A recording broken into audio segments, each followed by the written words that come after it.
नमः शिवाय मेरे प्यारे यजमानों, कैसे हैं आप? आशा करती हूँ कुशल होंगे, सफल होंगे और मेरे वीडियोस को एंजॉय कर रहे होंगे। आपकी अपनी पंडिताइन जी आपके लिए जो विषय लेकर आए हैं वो पितरों से रिलेटेड है। और ये वीडियो बनाने का आइडिया मुझे मेरी मासिक शिल्पी दीक्षित जी ने दिया। उन्होंने मुझसे पूछा कि ये पूर्वजों की फ़ोटो किस दिशा में लगाएं।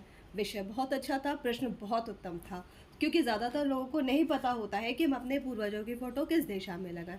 तो यजमानों, मेरा बहुत बड़ा थैंक्स मेरी मासी को, और उनके आशीर्वाद से आपकी पंडिताइन जी अब तक यह कार्यक्रम शुरू कर रही हैं। और आशा करती हूँ कि इस वीडियो से आपके जो जिज्ञासा है उसका निवारण ज़रूर होगा। तो अपने समस्त पूर्वजों को प्रणाम करते हुए आज का यह अंक मैं प्रारंभ करती हूँ।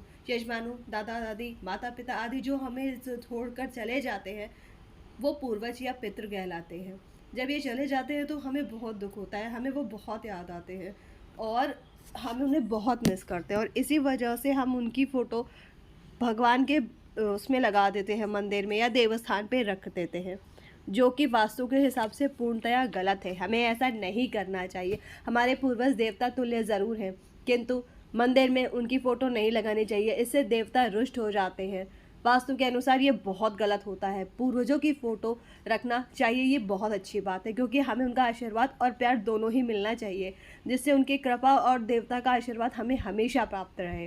वास्तु के अनुसार पूर्वजों की फ़ोटो को कभी भी ब्रह्म स्थान, बेडरूम या किचन में नहीं लगाना चाहिए। ऐसा करने से हमारे पूर्वज अपमानित महसूस करते हैं और घर में पारिवारिक कलह होती रहती है तथा सुख और समृद्धि में कमी आती है। तो मेरे प्यारे यजमानों, घर के मंदिर में भी पितरों की तस्वीर नहीं लगानी चाहिए। इसे वर्जित बताया गया है। पितरों की तस्वीर देवी देवताओं के साथ रखने से देवतागण नाराज होते हैं और देव दोष भी लगता है। शास्त्रों के अनुसार यदि हम कहें तो इस सेम सामर्थ्य वाले लोगों को एक साथ नहीं रखते हैं, है ना, क्योंकि उनमें फिर अनबन होता है, झगड़ा होता है और वो रुष्ट हो जाते हैं और उनसे हमारे जो दैनिक जीवन होता है, हमारे जो जीवन में बहुत बुरे प्रभाव पड़ते हैं। तो हमें ये याद रखना है कि हमें देव स्थान पे पूर्वजों की फ़ोटो नहीं लगानी है।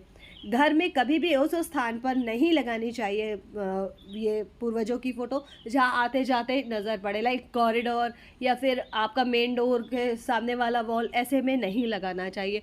इससे भी ये हमारे जो पितृ होते हैं वो नाराज़ हो जाते हैं। ज़्यादातर लोग ऐसा कर देते हैं ना, एकदम इमोशनल होके, जिसकी वजह से बहुत बुरे परिणाम आते हैं। और दक्षिण दिशा और पश्चिम दिशा की दीवारों पर भी इनका फ़ोटो नहीं लगाना चाहिए। ऐसा करने से इकोनॉमिक नुकसान होता है। पितरों की तस्वीरों को कभी भी जीवित लोगों के साथ नहीं लगाना चाहिए, क्योंकि जीवित लोग उससे डिप्रेस्ड होते हैं, उन्हें परेशानियाँ होती हैं और बेकार में उनका मूड ऑफ रहता है, क्योंकि वो जुड़ जो जाते हैं अपने पितरों से, ठीक है ना, और उनकी आयु में भी कमी आती है। तो यजमानों, इतना सब जान लिया, सब समझ लिया। अब जानते हैं कि हमारे पितरों को कौन सी दिशा प्रदान की गई है। जी हाँ मेरे प्यारे यजमानों, जो हमारे पितरों को दिशा प्रदान की गई है वो उत्तर दिशा है। फोटो लगाने के लिए मतलब उनका मुंह दक्षिण की तरफ होना चाहिए। दक्षिण दिशा को यम और पितरों की दिशा ही तो माना गया है। इससे अकाल मृत्यु और संकट से बचाव होता है। साथ ही यजमानों, उत्तरी हिस्से के कमरों में, ईशान कोण में या फिर ऐसे किसी भी स्थान में उनकी फ़ोटो लगा सकते हैं जो दिशा दोष ना हो, है ना।